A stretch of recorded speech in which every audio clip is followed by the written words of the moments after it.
स्वागत है दोस्तों एक बार फिर से आपके अपने YouTube चैनल ड्रीम सॉल्यूशन में। इसमें हम कर रहे थे RS अग्रवाल सीरीज से साझेदारी यानी पार्टनरशिप 13A इसमें हमने अब तक 22 क्वेश्चन तक कवर कर लिए थे। आज हम करेंगे क्वेश्चन नंबर 23 यानी 23। तो क्वेश्चन नंबर 23 करेंगे। इसमें क्या कह रहा है, ए तथा बी ने मिलकर एक व्यापार आरंभ किया। ए ने 36,000 रुपये 8 माह के लिए निवेश किए। बी ने कुछ पूंजी लगाकर 6 माह तक व्यापार में रहा। अंत में बी को कुल लाभ का 15/31 भाग मिला, तो बी ने कितना धन लगाया। देखिए, हमसे हर बार वो पूछता था कि कितने समय के लिए लगाया है, ये कितने समय तक रहा है। इसमें हमसे पूछा है कितनी पूंजी। तो देखिए, ए ने कितना था, ए और ये है बी। तो ए कितने हैं, 36,000 रुपये हैं। ये भी कितने महीने के लिए, 8 महीने के लिए लगाए थे। बी ने हमने मान लिया कि x रुपए लगाए थे, उसने कुछ पैसे लगाए थे। कितने महीने के लिए लगाए थे, 6 महीने के लिए लगाए थे। 6 महीने कुछ रुपए यानी मान लिया हमने x यानी 6 महीने के लिए लगाए थे। अब देखिए, इसमें ये दे रखा है कि बी का जो लाभ है, बी का लाभ वो कितना दे रखा है, वो दे रखा है उन्होंने 15/31 यानी कुल लाभ का बी का जो भाग है कुल लाभ में से वो कितना है, 15/31। तो हम इसे कह सकते हैं कि अगर कुल लाभ कितना होगा, 31 होगा, तभी तो उसको बी को कितना हुआ होगा, 15 का लाभ हुआ होगा। भाई 15/31 का मतलब क्या है कि कुल लाभ 31 है, तो 31 में से 15 जो भाग है वो किसका है, बी का है। तो हम इसको इस प्रकार से कह सकते हैं कि जब 31 में से 15 तो हो गया बी का, ठीक है, तो ए का कितना होगा, भाई ये तो बी का हो गया। तो 31, देखिए 31 अगर -15 कर दें यानी बी का भाग निकाल दें कुल लाभ में से, तो हमको क्या मिल जाएगा, वो ए का मिल जाएगा। तो यानी ए बराबर तो लाभ हो गया कितना, 16 का, और बी बराबर कितना हो गया, 15 का। तभी तो कुल मिलाकर कितना आ रहा है, 31, यानी 15/31 तो हो गया आपका बी का, और 16/31 किसका हो गया, ए का। तो हम कह सकते हैं कि जब हम इसके पूंजी से समय का मतलब समय की गुणा कर देते हैं दोनों तरफ, तो हमको क्या मिल जाता है, ये लाभ का अनुपात मिल जाता है। तो लाभ कितना है, ए का कितना है 16 अनुपात, और बी का कितना है 15। यानी हम इसको इस प्रकार से लिख सकते हैं। देखिए, पहले इसको यहाँ से काट लीजिए, इतना भाग जो पूंजी से उसका समय का जो मल्टीप्लिकेशन है उसका हम काट लेते हैं। कैसे, देखिए 2 चौक 8 और 2 तिया 6, 3 से ये काटेंगे, 3 एकम 3, 3 दूनी 6, और ये आ जाएंगे 3 0। तो ये यहाँ कितना आ गया, यहाँ आ गया 12,000 गुणा 4, और यहाँ से कितना बचा x। तो अगर हम इसको नीचे x ले आएंगे तो हमारा किस अनुपात के बराबर था, वो था हमारा 16/15 अनुपात के बराबर, यानी ऊपर हमारा ए और नीचे बी का, ठीक है, लाभ। इसकी हम क्रॉस मल्टीप्लाई करेंगे, तो क्रॉस मल्टीप्लाई करके क्या आ जाएगा हमको, देखिए पहले तो काट लेते हैं, यानी 4 एकम 4, 4 चौक 16, और इस 4 से हम काटेंगे इसको, तो 4 तिया 12, तो ये कितना आ गया 3,000। तो अब हमका अगर x यहाँ जाएगा, भाई x तो हमारा यहाँ चला जाएगा, और 15 क्या आ जाएगा, 15 आ जाएगा इसकी गुणा में, तो x बराबर कितना हो जाएगा, 3,000 गुणा 15 यानी 15 तिया 45, 45,000 क्या आ जाएगा, ये आ जाएगा बी की पूंजी, यानी बी ने कितनी पूंजी लगाई थी, 45,000, यानी ऑप्शन नंबर डी आपका करेक्ट हो जाएगा। ठीक है, चलिए चलते हैं नेक्स्ट क्वेश्चन की तरफ। क्वेश्चन नंबर 24 यानी कितना, ये है आपका 24 करते हैं। 24 में क्या कह रहा है, एक व्यापार में 3 साझेदारों के लाभ का अनुपात कितना है, 5, 7 और 8 का अनुपात है। देखिए, अनुपात दे रखा है हमको, 3 साझेदारी हैं, उन्होंने 5, 7, 8 के अनुपात में क्या है, पैसा लगाया। उनका धन क्रम से 14 महीने, इसका 14 महीने रहा, इसका 8 महीने और इसका 7 महीने व्यापार में रहा। ठीक है, यानी ये कोई 3 व्यापारी हैं, इन्होंने 5, इन्होंने 7 रुपये, इन्होंने 8 रुपये व्यापार में लगाए, और इसने जो लगाए 5 रुपये वो 14 महीने के लिए, इसने 8 महीने के लिए, इसने 7 महीने के लिए व्यापार में निवेश किया। तो इनकी पूंजियों का अनुपात पूछा है, पूंजियों का अनुपात। अब एक बात समझिए आप, हम क्या करते हैं, हम जब पूंजी का जो गुणा मतलब समय से करते हैं, तो हमको क्या मिल जाता है, वो लाभ मिलता है ना। भाई पूंजी की जब जैसे हम कहीं भी करते हैं ना, पूंजी से कितने समय में रहा, मतलब कितने समय के लिए उसका धन व्यापार में रहा, उससे गुणा करते तो हमको लाभ मिल जाता है। तो अब इसका थोड़ा सा देखिए, तो हम मान लेते हैं कि पूंजी हमारी, पहले व्यापारी की पूंजी हमारी x है, दूसरे की पूंजी हमारी y है, ये पूंजी मान ली हमने, पूंजी x y, और तीसरी की क्या है हमारी z है। अब देखिए, जब पूंजी हमारी x है, अगर हम इस पूंजी को इसके समय से मल्टीप्लाई कर दें, यानी 14 से मल्टीप्लाई हमने इसको कर दी, इसको 8 से मल्टीप्लाई कर दी, इसको 7 से मल्टीप्लाई कर दी, तो ये हमारा क्या आ गया, ये हमारा आ गया लाभ। ठीक है, अब देखिए इसका क्या है, ये हमारा क्या आ गया, लाभ आ गया। हमको क्या दे रखा है, लाभ का अनुपात दे रखा है, क्वेश्चन में क्या कहा है, लाभ का अनुपात दे रखा है, और क्या दिया है कि धन कितने महीने के लिए, यानी समय दिया है। हमको दो चीज़ दी है, एक तो दे रखा है लाभ, और एक दे रखा है हमको समय। हमसे पूछी है पूंजी। ठीक है, तो अब देखिए हमने पूंजी मान ली थी एक्स वाई और जेड, हमको क्या चाहिए, एक्स वाई जेड की वैल्यू चाहिए। तो वो कैसे निकालेंगे, देखिए जब हमको लाभ का अनुपात दे रखा है तो हम क्या करते थे, पहले अगर अनुपात दे रखा था तो हम वैल्यू निकालने के लिए इस तरीके से मान लेते थे ना, 5x 7x और 8x। तो एक्स हमने यहाँ मान लिया, उससे कोई फर्क नहीं पड़ता, हम इसको क्या मान लेंगे, हम उनका जो पूंजी क्या बोलते हैं, लाभ जो है, लाभ जो हुआ है, ये तो अनुपात है, तो हम लाभ मान लेंगे। लाभ माना हमने, इसको 5a हुआ, इसको 7a हुआ, और इसको 8a हुआ, ये क्या हो गया, लाभ हो गया। तो यानी हम कह सकते हैं कि x गुणा 14, ये क्या था, जब पूंजी का समय से गुणा हो गई तो ये क्या आ गया, लाभ आ गया। इसका लाभ कितना है, इसका लाभ है 5a, और y गुणा 8, इसका लाभ कितना है 7a, क्योंकि दोनों बराबर होंगे ना, ये भी लाभ है और ये भी लाभ है, और z गुणा 7 बराबर कितना है 8a। तो हम इससे क्या करेंगे, हम इससे x की वैल्यू अगर निकालें तो x की वैल्यू कितनी आ जाएगी, इससे आ जाएगी 5a/14, इससे आ जाएगी y की वैल्यू 7a/8, और इससे आ जाएगी z की वैल्यू 8a/7, यानी 8a/7। देखिए, आशा करता हूँ इतनी बात आप समझ पाए होंगे। क्या था, हमने पूंजी मान ली, पूंजी से समय की गुणा कर दी, वो लाभ हो गया। लाभ का अनुपात दे रखा था, अनुपात में हमने a से मल्टीप्लाई करके हमने लाभ बना लिया, उसके इसके इक्वल रखा है, और अभी तक हमने कुछ नहीं किया है ना। इतना ही आप समझने का प्रयास करिए। अब चलते हैं आगे। हमको एक्स वाई जेड की वैल्यू मिल गई, तो बस इसको अनुपात में रख दो, हमको यही तो चाहिए था ना। ये हमको क्या है, एक्स ये हमने पूंजी थी, ये इसने वाई की पूंजी थी, और ये क्या था, जेड की पूंजी, इनको बराबर रख दो, बस ये आपका क्या आ जाएगा, अनुपात आ जाएगा। बराबर तो नहीं रखना, ये अनुपात में है ना, तो बराबर नहीं, अनुपात में रख लेते हैं ना, जैसे रखते हैं अनुपात में। तो इससे क्या होगा, हमारा ए से ए क्या होगा, सब में से कैंसिल हो जाएगा, और इसका हम क्या करेंगे, इसका हम एलसीएम ले लेंगे। एलसीएम कितना आएगा भाई, इन दोनों का एलसीएम तो कितना आ जाएगा, 14 आएगा। तो 14 और 8 में क्या कॉमन है, जब हम एलसीएम निकालते हैं किस प्रकार से करते हो आप भाई, 14 में से अगर हम क्या लिख सकते हैं, 14 को 7 गुणा 2, और 8 को क्या लिख सकते हो, 4 गुणा 2। तो इनमें से क्या कॉमन है, ये तो कॉमन तो एक बार आएगा, बाकी 7 चौक 28, और 28 दूनी 56, यानी एलसीएम कितना आ जाएगा, एलसीएम आप अपने तरीके से भी निकाल सकते हैं, ये आ जाएगा 56, क्योंकि इन दोनों का तो 14 आ गया। अब हमको 14 और 8 में से देखना है तो कितना आएगा, यानी 2 कॉमन निकाल लिया, बाकी 28 बचा, फिर उससे 2 से गुणा कर दिया, यानी कितना आ गया 56। तो हम क्या करेंगे, 56 से कर देंगे मल्टीप्लाई, यानी कितना 5 गुणा 56/14 अनुपात 7/8 गुणा 56, और अनुपात 8 गुणा 56/7, 7 अट्ठे 56, 8 सत्ते 56, और 14 चौका 56, अनुपात कितना आ जाएगा, 5 चौक 20, 7 सत्ते 49, और 8 अट्ठे 64, अनुपात कितना आ जाएगा आपका, ये आ जाएगा। देखिए ऑप्शन नंबर कौन सा करेक्ट हो जाएगा आपका, ऑप्शन नंबर बी करेक्ट हो जाएगा। ठीक है, चलिए चलते हैं नेक्स्ट क्वेश्चन की तरफ। क्वेश्चन नंबर 25 क्या कह रहा है, ए बी सी ने एक कार्य को 16,500 रुपये में समाप्त करने का ठेका लिया।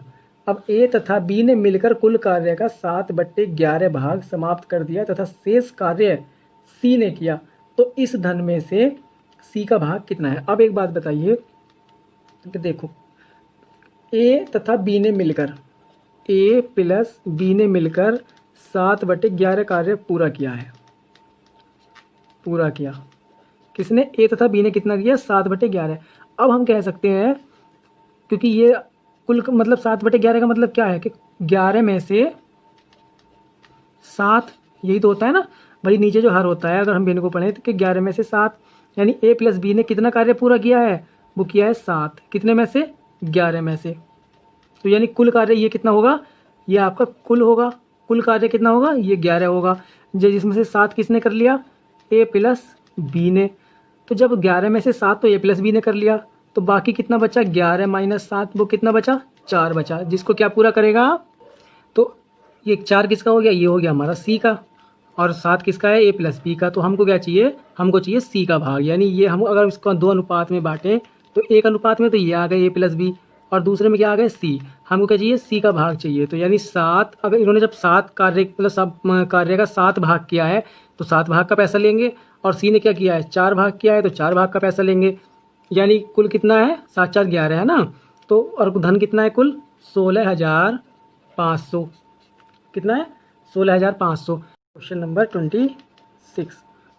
26 क्या कह रहा है, मीनाक्षी ने 12,000 रुपये का निवेश करके एक व्यापार आरंभ किया। यानी किसने, मीनाक्षी ने 12,000 रुपये लगा। यानी मीनाक्षी ने कितने, 12,000 शुरू में लगा दिए ना, आरंभ में जब व्यापार आरंभ किया है तो शुरू में सब इसने लगा दिए, और 5 माह बाद 9,000 रुपये की पूंजी लगाकर अभय साझेदार हो गया। देखिए 5 माह बाद अभय जी आते हैं और कितने, 9,000 रुपये लगाते हैं और साझेदार बन जाते हैं। तो अब पूछा है वर्ष के अंत में यानी समय कितना हो गया हमारे पास, समय हो गया 12 माह। जब वर्ष के अंत में पूछा है तो कुल समय, और दे रखा है वर्ष के अंत में कुल लाभ, यानी 4416 रुपये के कुल लाभ में से मीनाक्षी का भाग कितना है। यानी कि लाभ जो दे रखा है वो दे रखा है 4416 रुपये। इस लाभ में से मीनाक्षी का हिस्सा कितना है, तो ये बताना है। देखिए मीनाक्षी का पैसा कितना, यानी पूंजी इसकी कितने महीने रही है, क्योंकि इसकी तो साल के शुरू से लेकर लास्ट तक रही है, यानी 12 महीने रही होगी। जब शुरू में पैसा लगाया था और निकाला है नहीं इसने, इसका कितना रहा है, क्योंकि ये 5 महीने बाद आए थे, तो कुल समय कितना है, 12। 5 महीने ये बाद आए हैं, तो यानी कितने रहे होंगे, 12 माइनस 5 यानी 7 महीने इनका जो व्यापार में धन लगा हुआ था।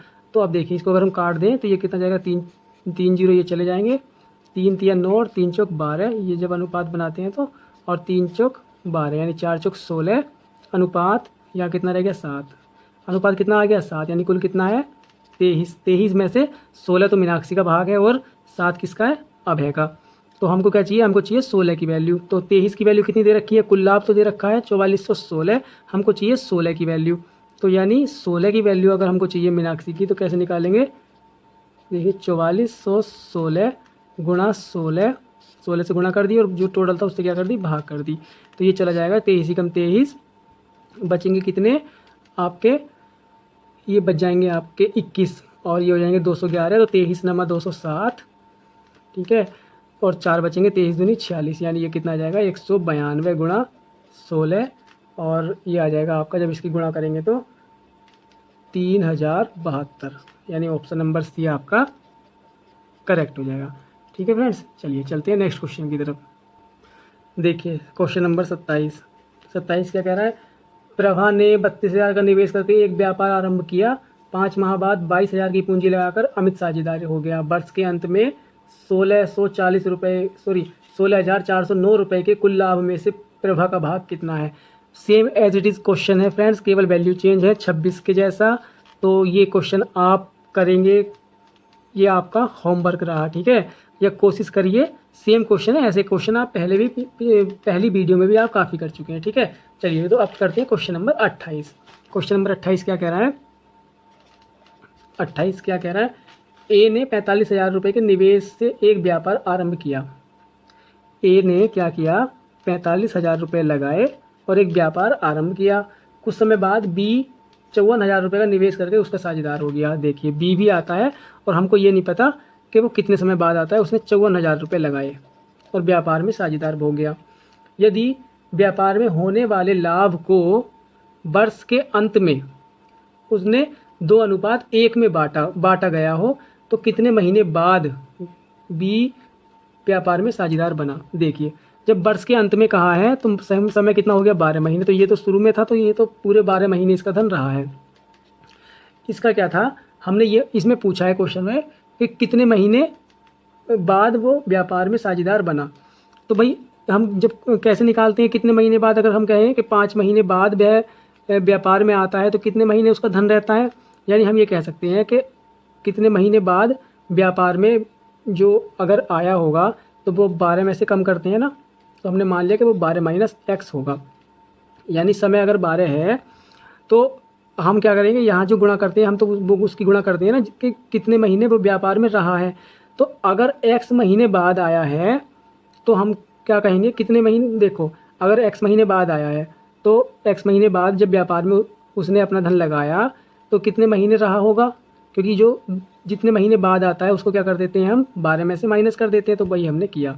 ठीक है, माना कि एक्स महीने बाद आया और एक्स महीने बाद आके, यानी ये वाले तो कर लगेंगे नहीं, तो एक्स 12 माइनस एक्स यानी 12 में से कम कर देंगे, और यानी इतने महीने हमारे व्यापार में उसका धन रहा है। अब देखिए बस कुछ नहीं करना, इसका अनुपात बना लीजिए। हमको क्या दे रखा है कि इसके बाद में जो लाभ हुआ उसका अनुपात कितना है, वो 2:1 दे रखा है। क्वेश्चन आपने ऐसा भी किया है पहले, लेकिन कोई बात नहीं, मैं ऐसे भी कर देता हूँ। ये 3 जीरो गए। ठीक है, अब देखिए इसको काट लेते हैं। 9 पंजे 45 और 9 छक्का 54 और 6 दूनी 12। तो ये कितना आ जाएगा आपका, ये आ जाएगा 2 और पंजे 10, यानी 10 बटे ये 12 नीचे आएगा, 12 माइनस एक्स बराबर 2:1 इस तरीके से हो जाएगा।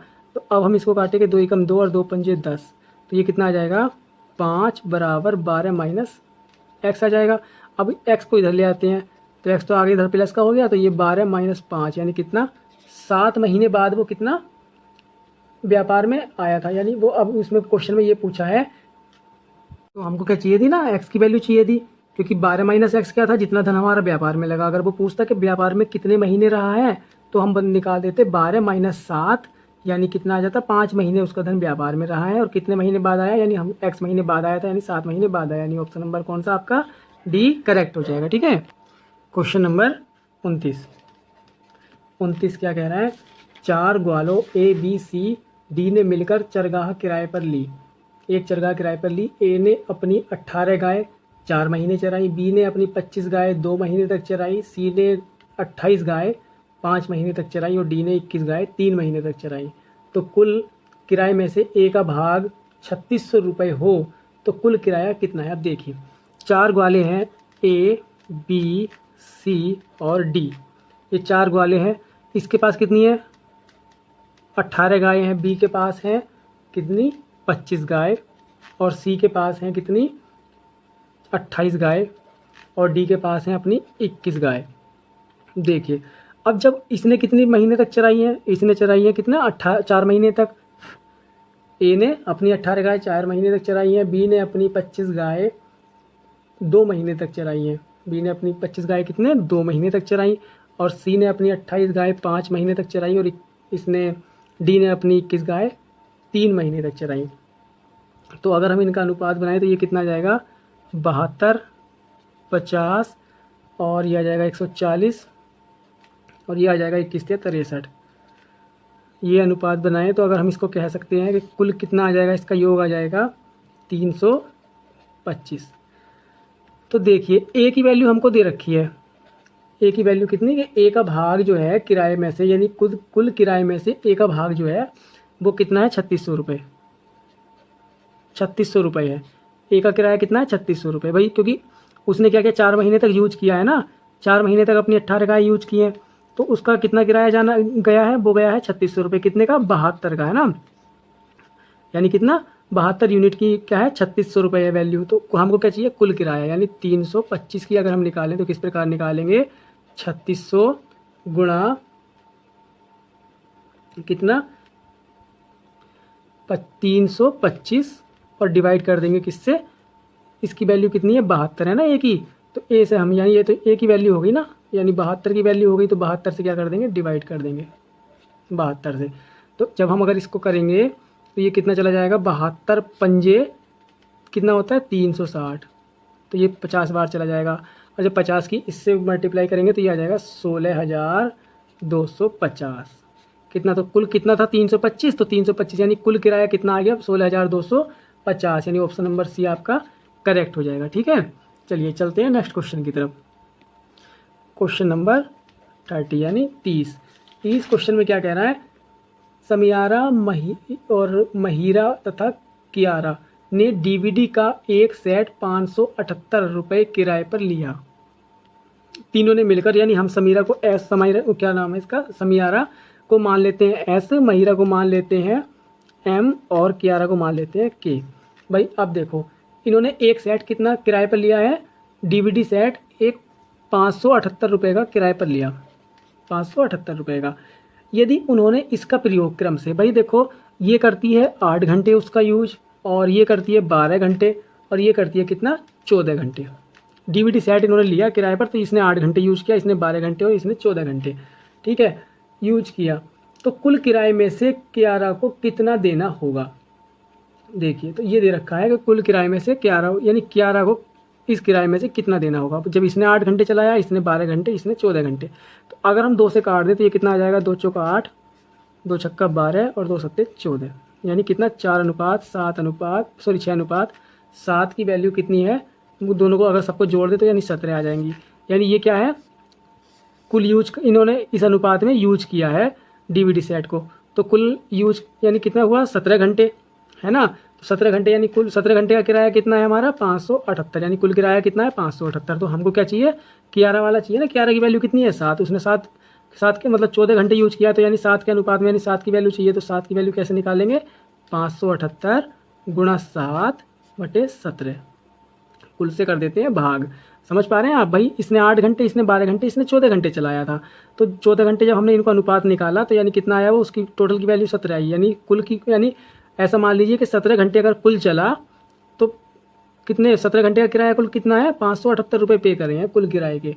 तो हमको 7 घंटे की वैल्यू चाहिए कि 7 घंटे का कितना है। जब 17 कितनी है तो क्या करेंगे, 7 से गुणा कर देंगे, 17 से भाग कर देंगे, तो इसकी वैल्यू कितनी आ जाएगी।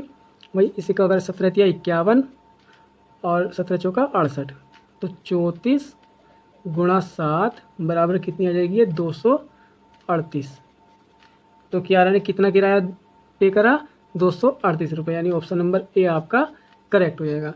ठीक है फ्रेंड्स, तो आज ये चैप्टर आपका फिनिश हो गया। मिलते हैं नेक्स्ट चैप्टर के साथ नेक्स्ट वीडियो में। Okay, thank you friends.